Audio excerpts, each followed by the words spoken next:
Alors, on reprend Bezrat Hashem. On est toujours dans les clipotes de l'autre côté, on est maintenant dans les Echalot, et on est au 6e Echal. Donc, évidemment, on progresse de plus en plus, et on arrive dans les Echalot d'en haut. Comme on a expliqué la dernière fois, les Echalot, ce sont le fameux principe de Zé Leumat Zé. Elles sont en correspondance, et elles vont agir en opposition, où on va trouver dans le Echal de la Klippa tout ce qui est en opposé ou en contraire, ou voire même en obscurité par rapport à la lumière de Echal de l'autre côté. Donc ce 6e Echal, Elion al Kol Echalot, il est effectivement le Echal le plus haut, par rapport à ce qu'on a vu avant, du côté de l'Akdusha, parce qu'effectivement, selon ce fameux principe qu'on a, que Dieu et Elohim, il a fait que par rapport à un certain niveau, les choses, elles sont en parallèle. Maintenant, ce 6e Echal, si on prend par rapport au Echal correspondant dans la Kedusha, c'était un Echal extraordinaire. Il s'appelait le Echal Aratzon, le Echal de la volonté. Et ce Echal-là, il indiquait là-bas l'union de Tiferet et Malchut. Et c'est pour ça que, par exemple, c'était le secret qu'on va voir aujourd'hui, le secret du baiser divin, par lequel Moïse est mort. Alors que dans notre Echal, on va voir justement le problème de la mort qui ne se passe pas par un baiser divin. L'autre particularité du Echal Aratzon, c'était que c'était un Echal qui avait vraiment 4 côtés bien définis. Et ces 4 côtés indiquaient, d'une part, les 4 anges. Si vous vous en souvenez, on avait parlé de ça. Michael, Gabriel, Uriel et Raphaël, qui correspondaient aussi aux 4 éléments. C'est-à-dire, en fin de compte, c'est le palais de l'union. On aura évidemment au-dessus, si vous vous en souvenez, le palais de Kodesh HaKodashim, qui est encore plus haut. C'était le palais de l'union des éléments. Donc, vous vous rappelez les anges, et les anges, évidemment, ils correspondent à des éléments. Donc, Michael, c'est évidemment lié à l'eau. Gabriel, c'est lié au feu. Raphaël, il est lié au Ruach. Et Uriel, normalement, il est lié à Afar. Bien qu'on a vu la dernière fois dans ce palais là-bas, je vous répète, c'est au chapitre 6 de la porte 24, une discussion sur cette notion de Uriel à propos du 3e mois, c'est-à-dire le mois où on a reçu la Torah. Donc, on va retrouver l'un par rapport à l'autre. Donc, si dans l'autre côté, on avait l'union des éléments, on avait l'union des anges, Bechalazé, Arbab Tachim, ou Bam, Arbat Kochot Temeim. Et donc, on a là-bas aussi les 4 mauvais côtés qui vont s'unir. Simplement, ils vont s'appeler d'autres noms, évidemment. Et donc, ce palais va avoir 4 noms, bien que le nom principal, ça va être Salmavet. Donc, un, c'est Mavet, la mort. Un, c'est le rat, le mal, et un c'est Tsalmavet, et un c'est Ophel. Normalement, ce palais-là, il est appelé le palais de Tsalmavet. Comme on va voir. C'est quoi cette notion de Tsalmavet? J'espère que vous vous en rappelez, on l'avait déjà vu. Tsalmavet, c'est une composition de 2 mots. Ça veut dire l'ombre de la mort. Il y a Tsel et Mavet. Donc en fin de compte, c'est un degré plus particulier, puisque c'est le degré de l'union de l'ombre et de la mort. Et Aïn Pefet Sadeh, et si je me rappelle bien, on avait vu Tsalmavet tout à fait dans le Pardes. C'est-à-dire que c'est le côté masculin, Zachar, qui chevauche, qui va, donc qui est le degré du Tsel, et qui va s'associer avec le degré de la mort qui est Mavet. Et Ophel, c'est quoi? Ophel, c'est aussi l'un des nombreux nombres qui sont synonymes de la pénombre et de l'obscurité. Donc, alors que dans le palais du Ratson, les éléments ils se mettent ensemble pour pouvoir provoquer une union, dans ce palais-là, ces éléments aussi, ils se mettent ensemble pour pouvoir provoquer ce qui se passe de l'autre côté. Ilou omdim leolam, le'ara ou le'astin. Et donc, c'est une question intéressante. Qu'est-ce qui peut contrebalancer le fait de l'union absolue qu'on a vue dans le palais du Ratson? Ce qui peut se mettre en contrepoint, c'est le fait de, quelque part, de l'illusion ou de l'inversion. C'est de faire croire que de l'autre côté, il y a des choses qui se passent. C'est ce qu'on va voir aujourd'hui. Ve'arba'atam mityachedim ke'echad. Et donc ces quatre, effectivement, de ce côté aussi, ils vont s'unir ou ils vont faire semblant de s'unir. Kemotzad tzad ha'kedusha, comme du côté de la kedusha. Et ça va provoquer une union. Mais c'est une union, c'est une fausse union. C'est une union de la discorde. Alors pour ce faire, on va voir qu'il y a de nombreux versets qui parlent de ça dans les proverbes, dans Michelet. Ve'ala yichud ha'niskar. Et donc maintenant, cette union-là, qui est une fausse union, ça a un nom, ça s'appelle Bet Traver, et ça vient d'un verset dans Michelet. Alors on va faire tous ces versets dans l'ordre, parce qu'ils sont effectivement très importants, parce que c'est ce que le roi Salomon, dans les proverbes, il va là-bas indiquer comme étant mauvais. Donc en gros, c'est dans les chapitres 21, où on verra après dans le chapitre, dans le chapitre 27, etc. Le verset, il dit quoi? Alors c'est les fameux proverbes du roi Salomon. Tov la shevet al pinat gag. Il vaut mieux s'asseoir ou habiter dans l'angle du toit, c'est-à-dire dans le côté le plus obstru, le plus moins agréable de la maison. Mais Eshet Midianim, que plutôt d'être avec une femme Midianim, ou Beit Traver, et avec une Beit Traver. Alors Eshet Midianim, c'est pas facile, parce que normalement ça voudrait dire une femme de Midian, mais ici c'est expliqué comme étant une femme querelleuse, ou Beit Traver, et l'une demeure. Donc, autrement dit, il vaut mieux être seul dans son coin que d'être en union avec des gens qui ne sont pas bien.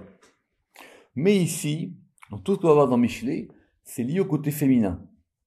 C'est-à-dire, on a l'impression, que Ramak va expliquer dans ce palais, c'est qu'on a à chaque fois l'impression que les choses sont bien, mais c'est tout à fait l'inverse.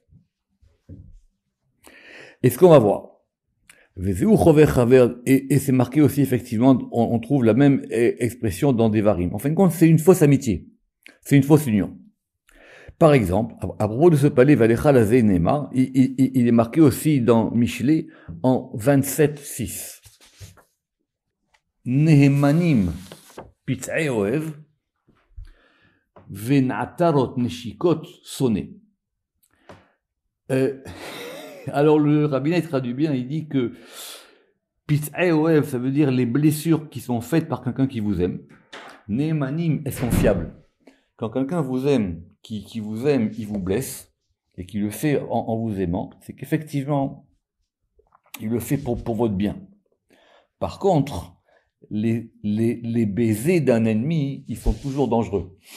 D'accord? Les baisers d'un ennemi, ils sont toujours dangereux. Ce mot de na'atarot, il est intéressant parce que Rashi, il veut dire nombreux. Donc en gros, ça veut dire, quand le rabbinat est traduit comme ça, les blessures faites par un ami sont preuve d'affection, alors qu'un ennemi est prodigue de caresses. D'accord? Alors il va effectivement essayer de vous faire croire que ça va bien, etc. Ramak dit que c'est la différence entre des choses où elles vont du mal vers le bien, ou les choses qui vont du bien vers le mal. Qui arrive du mal à une personne, c'est possible, mais quand tout va vers le bien, c'est beaucoup mieux. Alors qu'il dit que de l'autre côté, c'est l'inverse. Comme il dit le Zohar, il dit que du côté du mal, ça commence par l'union et ça finit par la division. Alors que du côté du bien, ça peut commencer par la dispute, mais à la fin, ça termine par rapport à l'union. Kanomdim, et donc ces fameux baisers-là, ils sont l'inverse du baiser divin. Et on va revenir à cette notion du baiser divin. Kanomdim kolotam neshikot ou pituyim veta'avad gufanaim. Et donc ce sont toutes les choses qui vont nous attirer, des znuta, veniyu, vers des mauvaises actions et des mauvaises rencontres. Chez Aliadam, mitgaresh Adam et Olamazev velababa. Et par ça, parce qu'il est attiré par ces choses-là, alors du coup, il sera complètement, lui, répudié, et de ce monde-ci, et du monde qui vient. Vekolotam aketuvim be Michelet. Et c'est ce que vont dire de nombreux versets dans Michelet. Par exemple, dans tout le chapitre 7. Alors, dans le chapitre 7, il a ramené un exemple qui, Bechalon Beti, Be'ad, Eshnabi, Nishkafti. Alors évidemment, c'est du très bel hébreu dans Michelet, et il dit c'est comme quelqu'un qui Bechalon Beti, parce que par la fenêtre de ma chambre, Be'ad, Eshnavi, Nishkafti, à travers les treillis, j'ai regardé quelque chose. Ça veut dire j'ai essayé de regarder ce qui se passait de l'autre côté. C'est-à-dire, comme il dit Rashi, il voit, hein, et les gens ne le voient pas. Alors, il dit c'est ça que ça commence de l'autre côté. Donc ce sont toutes sortes d'attractions qui vont provenir de ce palais-là. Et on va reprendre encore un autre verset dans la suite, toujours dans Michelet. Là maintenant c'est le verset 11. Alors là-bas je vous dis dans Michelet c'est lié au côté féminin. C'est ce côté féminin qui fait qu'on a l'impression qu'il se passe quelque chose de l'autre côté. Alors il dit Omiyahi Vesoraret. Elle est. Alors Omiya ça veut dire qu'elle fait du bruit, elle, au féminin. Soraret ça veut dire que ça va dans tous les sens, c'est désordonné. Vesoraret Bebeita. Et Loishkinu Raglea, et ses pieds ne tiennent pas en place. Ça veut dire tout ça c'est du vacarme. C'est du vacarme pour rien. Mais c'est un vacarme qui fait du bruit.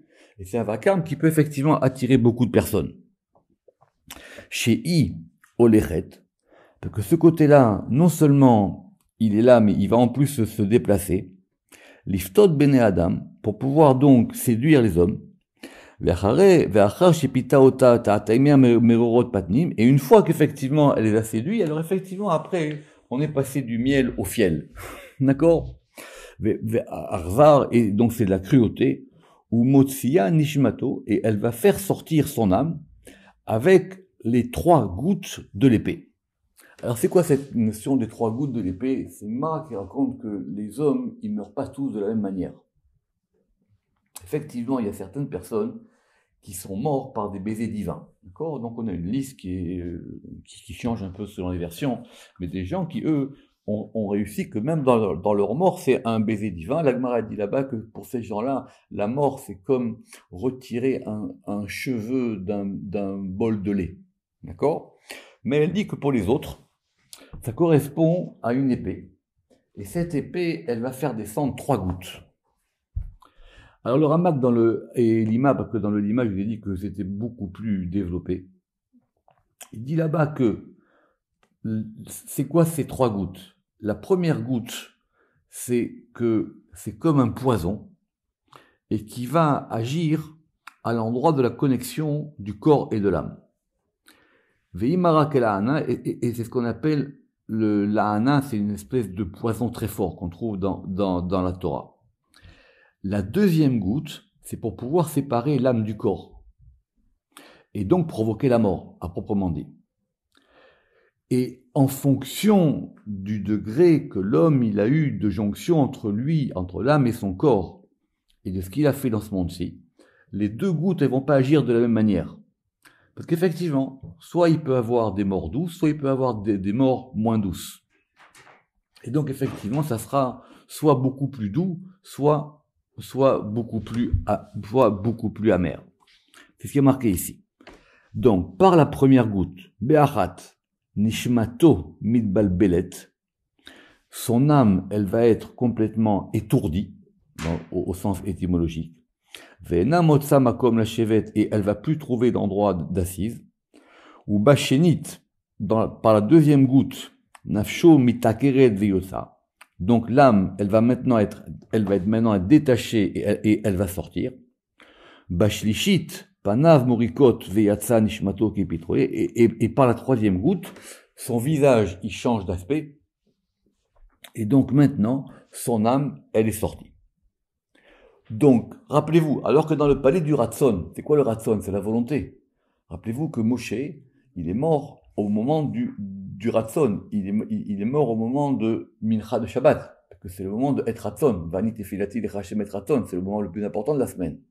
Donc lui, il a eu une mort dans l'unité. Sa mort, elle a été une continuité quelque part, même s'il est mort. C'est d'ailleurs aussi le cas du roi David, c'est pour ça qu'on fait Tzit Katecha là-bas, Shabbat.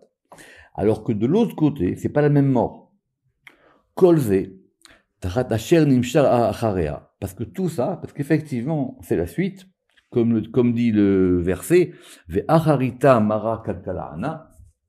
Alors, c'est l'autre verset qui nous manque. Mais comme je vous ai dit, mais à la fin, ce miel-là, il devient amer comme l'absinthe. Alors c'est comme l'ana, c'est traduit comme l'absinthe. Chada, ça veut dire elle est acérée, tranchante. Qui est cherev piot, comme un glaive à double tranchant. D'accord? Donc c'est effectivement cette notion là-bas qui est marquée là-bas. Et que l'ana, c'est le contraire de quelque chose qui est doux et qui est fertile. C'est quelque chose qui est amer et qui amène de l'autre côté. Donc, dans ce palais,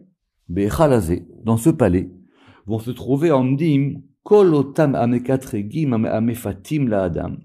Toutes les séductions que l'homme peut avoir dans sa vie pour pouvoir être attiré de l'autre côté. Parce qu'en gros, c'est une histoire finalement d'intériorité et d'extériorité. C'est qu'à un moment, l'extériorité, elle pousse. Alors qu'il faut justement aller dans l'intériorité des choses. Je vous donne un exemple.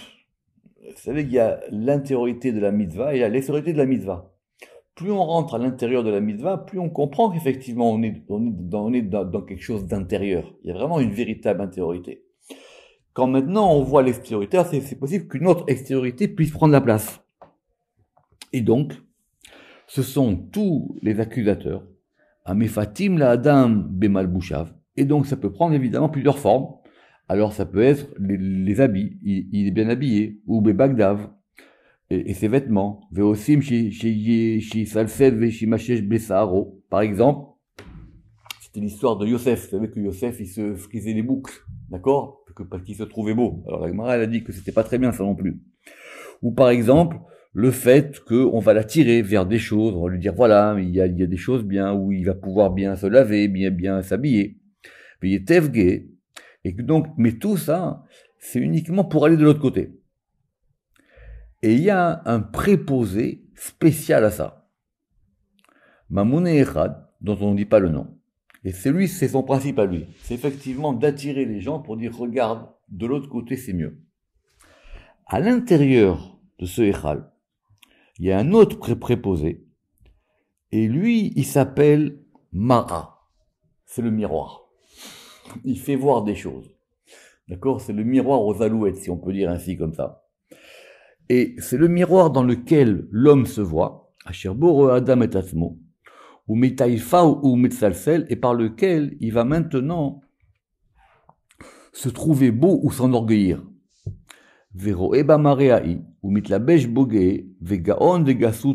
Effectivement, ça peut le faire sortir de ses bornes, ça peut le faire sortir de ce qu'il est. Alors, une fois que ce miroir a fait son effet, va s'éveiller une autre force, qui est dans ce Echal, dont on ne va pas dire le nom, et lui, il est préposé aux rêves.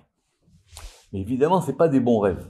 C'est pour ça qu'on dit que les rêves, ils sont toujours mélangés. D'accord? On a dit que les rêves, il y a toujours un mélange dans les rêves de bonnes et de mauvaises choses.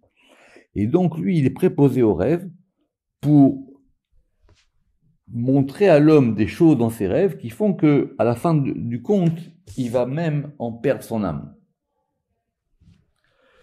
Et ce préposé-là, il va éveiller un autre préposé qui dépend de lui, Veyored ou Meorer Bechalatarton, et qui va réveiller un préposé qu'on avait vu qui était dans un Echal inférieur, qui lui va réveiller qui ça? On va en parler beaucoup plus tard. Lamed. Qui c'est Lamed? C'est la mère de tous les démons. Rappelez-vous qu'on avait vu, si vous vous souvenez bien, qu'il y a deux Lamed. Il y en a une générale et une principale. Et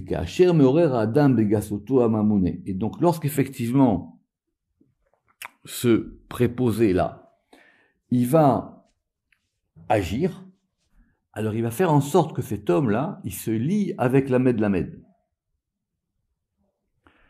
Ve'az, et alors, écoutez ça bien, Bechol Rosh Chodesh ve Rosh Chodesh, à chaque Rosh Chodesh, va se réveiller ce miroir dont on a parlé plus haut, qui est le miroir de Lamed Lamed. Et quelquefois, l'homme, il peut même en tomber d'effroi. Et tout ça par rapport à ce miroir. Ou kefi rov gavato shikadebo ki rov raato. Et donc effectivement, plus il va pouvoir s'enorgueillir par rapport à ce côté-là. Et donc du coup, il va être affecté et il va donc en être impurifié. Et c'est ça que c'est expliqué dans le verset en Zayin Kav Gimel, Ad, jusqu'à que Yefalach Chetz Kevedo Kemaer Tzipor El Pach Velo Yada Ki Benafshou. Alors très très beau verset. Alors jusqu'à ce que, alors c'est pas facile parce que la traduction il a inversé les verbes. Jusqu'à ce que Yipaler Chetz Kevedo, jusqu'à ce qu'une flèche lui perce le foie, Kemaer Sipor El Pach, à la même vitesse que l'oiseau, lui il a traduit le passereau, vers le Pach. C'est-à-dire que c'est comme, de la même manière que qu'un oiseau, il peut rentrer très vite dans un piège parce qu'il est attiré, lui aussi arrive à un moment où il va être transpercé. Velo Yada ki venafshu, mais il ne se doute pas que c'est son âme qui est en jeu. Alors c'est intéressant parce que on voit d'ici que on n'est pas toujours conscient des choses. Des fois, les gens ils pensent que une faute est très grave alors qu'elle l'est pas. Ou l'inverse, ils peuvent des fois se rendre compte que quelque chose leur dit mais c'est anodin, alors qu'en fin de compte c'est très grave. Ça veut dire qu'il n'a pas le discernement. Il n'a pas le discernement pour voir qu'à un moment, il faut qu'il dise stop. Il faut qu'il dise non. Mon frère, il a posé une très très bonne question sur ça, et qui est une question fondamentale. Ève, elle a fauté. Très bien. Rachid dit que tout de suite, elle a donné le fruit, la pomme si vous voulez, à Adam. Alors Rachid dit pourquoi? Parce qu'elle a dit, ok, moi j'ai fauté, je vais mourir, mais je veux pas que mon mari il reste vivant et il prenne une autre femme. Comme ça il a dit Rachid. D'accord? Et il a donné à Adam. Mais une question pas chaude. Pourquoi Adam il n'a pas dit non? Pourquoi il n'a pas dit non? Elle, ok, s'est faite séduire par le serpent. Elle a accepté. Maintenant, il lui donne à lui. À un moment, il a pas réussi à dire non. Or, c'est ce que dit ce verset. C'est-à-dire que il va à un moment jusqu'à quelque chose et il se rend pas compte que c'est une étape cruciale, à un moment décisif dans sa vie. Et que, quelquefois, cette force de dire non est très dure à avoir. Il a pu dire non. Tu sais quoi? C'est ta faute, c'est pas la mienne. On est mariés, ok. So what? C'est ta faute, c'est pas la mienne. Il y a un moment où il faut apprendre à dire non. Mais il faut avoir aussi cette distinction d'être capable de dire non. Et tout ça, c'est parce que une action qu'on fait en bas, elle peut déclencher des choses en haut. Et la dernière question que j'ai, c'est pourquoi est-ce que c'est à Rosh Chodesh? Vous savez que Rosh Chodesh, c'est le moment, on l'avait vu dans Sharmeut Ayareach, c'est le moment de ce qu'on appelle le rapetissement ou la petitesse de la Lune, hein, la diminution de la Lune. Et c'est ce moment-là. Maintenant, nous, ce moment-là, on le prend parce que c'est le début de la lumière. Mais ce moment-là, vous vous rappelez qu'on avait vu que c'était un moment particulier. Donc tout ça, ce palais-là, c'est uniquement en contrepartie du palais auquel nous, on voudrait s'attacher, qui est le palais du Ratson. Parce que le palais du Ratson, c'est aussi le fait de mettre des éléments ensemble. Maintenant, mettre des éléments ensemble, au début, c'est pas facile. Alors que du côté de ce palais de la Klippa, on vous fait croire que tout ça, c'est ensemble. Vous savez, il y a des gens, ils vous parlent d'harmonie, d'unité, mais il n'y a rien. Il n'y a ni harmonie, ni unité. Il n'y a absolument rien du tout. Alors que dans l'autre palais, mettre tous les éléments ensemble pour arriver à ce degré du raton. Vous savez que raton, ça a deux sens en hébreu. On traduit par la volonté. Mais en fin de compte, le véritable sens du raton, c'est le fait de l'agrément. C'est-à-dire que maintenant, les choses, elles sont agréées. C'est-à-dire que les choses, maintenant, elles sont en acceptation. Et que c'est cette acceptation-là qui va nous amener à l'unité. Baruch Adonai Leolam. Amen ve Amen.